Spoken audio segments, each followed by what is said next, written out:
Alright, so we got the 406 spoilers, and I guess we're like finally getting the answer to like what the connection between Bakugo and the second user of One for All is. And I gotta say, it's pretty funny, at least to me, especially considering like all of the hype that we, the community, have built up around these two characters, or at least the second user. And I'll go more into it once we talk about it. But just get ready for something a little spicy, but maybe not the kind of spice that you like. But real quick, coming off the previous chapter, we saw Bakugo, finally came back to life with the help of Edgeshot and everyone else who played a part. Edgeshot also still alive somehow, but that's fine. Then All Might gave Bakugo his gauntlet, which is probably going to come back later, even though he said it was broken. Then we got the long-awaited genuine Bakugo smile. And that's not the end of Bakugo's full character arc, I guess you could say, because he's got another huge moment in this chapter as well with that stuff. And I'm talking about like borderline Flanderization stuff, but not quite there yet. Then he like went after All for One, gripped up his head, and then they like hit him with this massive explosion. And that's like where the chapter ended. So coming into this chapter, we get an update on the battlefield. The hospital battle is over and the wounded are being treated. The Nomu in Okotu Island has been defeated.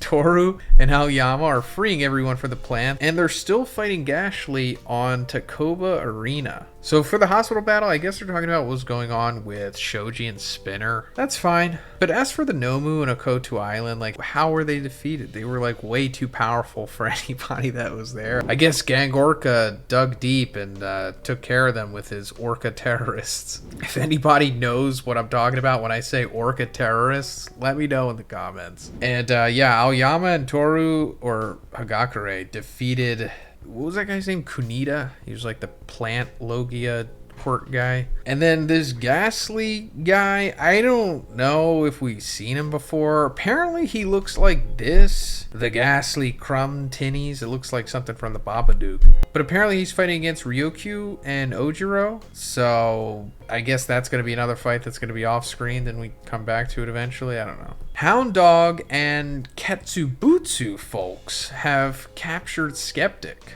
Kamakiri and Kurohiro helped completing the evacuation to Shiketsu, and all the villains in Jakku have been captured, and the whereabouts of Eraserhead, President Mike, and Kurogiri remain unknown. Oh, wow. I totally forgot that that was like a thing. Like at the end of the Shoji Spinner fight, the hospital stuff, I'm pretty sure it wound up with them like going into a portal or something, right? And we don't know what happened with them, like one of Kurogiri's portals. Like they were trying to break through to get Shirakumo to come through. But first, let's talk about the sponsor of this video, Private Internet Access. Private Internet Access is a virtual private network, or a VPN for short, which hides your IP address and safeguards your internet connection through an encrypted tunnel. And believe it or not, Private Internet Access also provides a tool that can help anime fans. And I'll get more into that later, but Private Internet Access is also a tool that helps you with your everyday life. Because whenever you connect to the internet on a public Wi-Fi network, your data is at risk of being stolen. That's why Private Internet Access helps protect your personal data by encrypting your internet connection through their world-class server infrastructure, which makes your information shielded and bulletproof. I've been traveling a lot this year, guys, going from airport to airplanes, and I always use Private Internet Access for when I'm on public Wi-Fi in those instances. You can also now use one Private Internet Access subscription to protect an unlimited amount of devices at the same time. But that's not all, because Private Internet Access also allows you to access region-restricted content from all over the world. Guys, we all love anime on this channel, and streaming services are notorious for region blocking certain anime. But you don't have to worry about that anymore, because Private Internet Access helps you overcome these restrictions by giving you the option to change your IP address to one of their 84 countries to choose from, as well as all 50 US states, allowing you to gain access to websites and services that are only available in those locations. So now we can finally catch new episodes of the Big 3 Shonen series on Netflix, something that we were never able to do before. Guys, watching anime on streaming services without Private Internet Access is like paying for a season pass in a game, but only getting a fraction of the DLCs. So guys, you can get Private Internet Access by clicking my link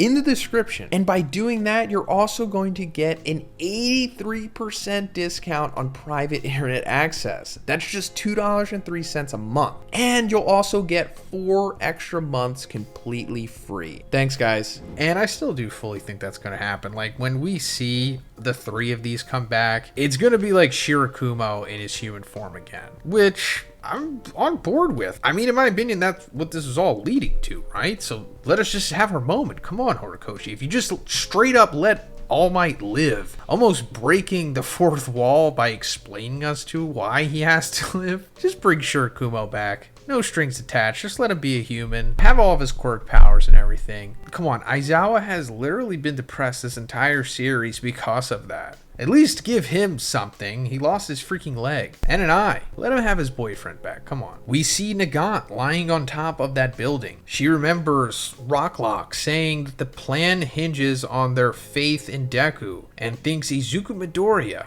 Cut back to the fight, and All Might is impressed by Bakugo's speed. Edgeshot then explains what happened to his quirk. The speed he unlocked right before dying surprised even Shigaraki All For One himself, so he's probably in the process of understanding something new about his quirk. He has to keep using it. All For One fell inside a building and he's upset, but says that he'll have to kill Bakugo later. Cut to Shigaraki and he says it's fine. He just has to break Bakugo again. Deku begins an internal monologue saying that so far he's been using Danger Sense to dodge, but he still hasn't found a way to deal with Shigaraki's regeneration plus decay and superhuman body. You really haven't found a way to deal with that? Because it looked like when you were destroying Shigaraki All For One last year, that was like a pretty good way of dealing with it. Like just like hit him with United States of Smash, but multiplied by transmission. Or gear shift, whatever it's called. Or, you know, you can just like rip his head off. I'm pretty sure you're strong enough to do that. But, you know, easier said than done. I'm aware. He can only use gear shift once more. And when that's done, the blowback will be brutal. But Deku decides that the time is now. He activates the second user's quirk, and what follows is 2 pages showing Deku, Shigaraki, and Bakugo / All For One that say go beyond. So yeah, I gotta admit, these 2 pages look amazing. It's like the 2 final battles, Bakugo versus All For One, Izuku versus Shigaraki. Pretty satisfying stuff here, I must say. But I'm pretty sure that's where that's going to end. We're not going to see any more of Izuku's fight yet. Guys, it's fine. I'm sure Horikoshi is going to give us like 3 months of the final battle once we get to it. Or 2 months, something like that. Couple weeks. But All For One starts heading towards Shigaraki, which annoys Bakugo. All For One says that the explosion quirk isn't as strong as Endeavor's Hell Flame or Dark Shadow, and that he can deal with it later. He can't let a random guy like Bakugo speed up his rewind even more. So I guess this is like accurate scaling from All For One. I mean, he would know, right? He's like over 100 years old and has had hundreds of quirks. He knows this stuff almost better than anyone besides Yujiko. But it just seems like Bakugo's explosion quirk with Cluster surpasses the others' quirks. I mean, maybe it's not as grandiose as Endeavor's, but I'm pretty sure Endeavor wouldn't be able to pull off moves like that against All For One Shigaraki, like what Bakugo was doing before he first died. As for Dark Shadow, debatable. I mean, he did become a freaking kaiju, but it is like an awful matchup for Bakugo. If you remember when they fought in the sports festival, Bakugo low diffed him because of the light that the explosions can generate. But Bakugo finally gets it. Pain is the key. When the sweat that should be coming from his hand runs all over his body, the pain is excruciating. He has to pinpoint where it hurts the most and master the timing in order to unleash stronger explosion. Bakugo is flying as fast as All For One. He's hitting the ground several times and feeling pain, but at the same time he's laughing and impressed by his own speed. He thinks back to when he wondered if he could still catch up to Izuku, but now he feels he even surpasses him. I don't know about that, Bakugo. I mean, I respect you, bro, but come on. Izuku has way too much plot on his side for you to ever surpass him in that speed. It cuts to the evacuated civilians, and Mitsuki tells Masaru to look at the screen. He says he can't because their son is facing All For One, but Mitsuki says that they have to watch the fight because he's sure Katsuki must be smiling like he always does. So yeah, these are Bakugo's parents, in case you're just curious. I mean, it's pretty evident, but they don't really say their names a lot in the series, so. And like when all of you are like, you know, searching up Bakugo's Bakugo's mom, you're not typing in Mitsuki, you're typing in like Bakugo's mom.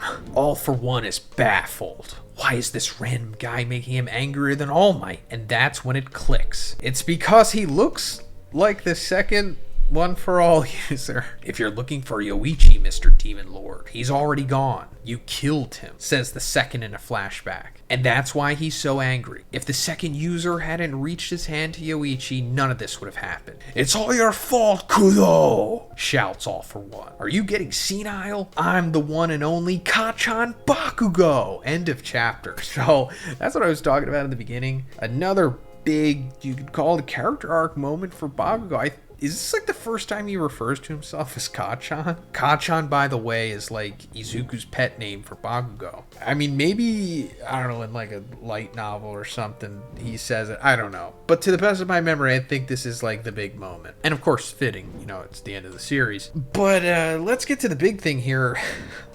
The big connection between the second and Bakugo is they look alike. That was what caused us to have all of these theories in the first place. And I wonder if Horikoshi did have something in mind for the second user, and then he just decided to change it because, I don't know, he felt that it would have hurt the story or something. I'm not saying time travel stuff. I know that was like the big popular theory. I mean, trust me, I know. We went over it so many times like 4 years ago. Because, you know, the silhouette looked exactly like Bakugo. But it turns out it was just like severe Occam's razor here, where it's just, yeah, they just look similar. That's it. It's just a coincidence. There's no connection. There's nothing. It's just he kind of looks like Bakugo, and it reminds All for One of that. So he gets upset because the second user, whose name we're getting in this chapter, Kudo, which apparently could mean Karu, to drive a car, driving force, whatever. But, you know, it obviously relates to his quirk, gear shift. So I guess he was the one who started the One for All lineage, right? I mean, Yoichi obviously was the first one to have One for All inadvertently, but I guess if Kudo, second user of One for All, didn't find Yoichi and set him free, then none of this would have happened. And I guess it goes back to the whole narrative of the chaos theory, which Horikoshi has, you know, been showing us these last couple chapters, and how it relates to All for One's ultimate downfall. Like, the flap of a butterfly's wings in Brazil can cause a hurricane in Texas. All it takes is just Kudo releasing Yoichi from being captive by All for One, and then 100 years later it leads to his downfall. I mean, yeah, it could have been faster, but that's pretty much it for this one, guys. I'm gonna go way more into this in the review when the chapter releases, so subscribe if you haven't already. Have a great day, and I'll see you in the next one.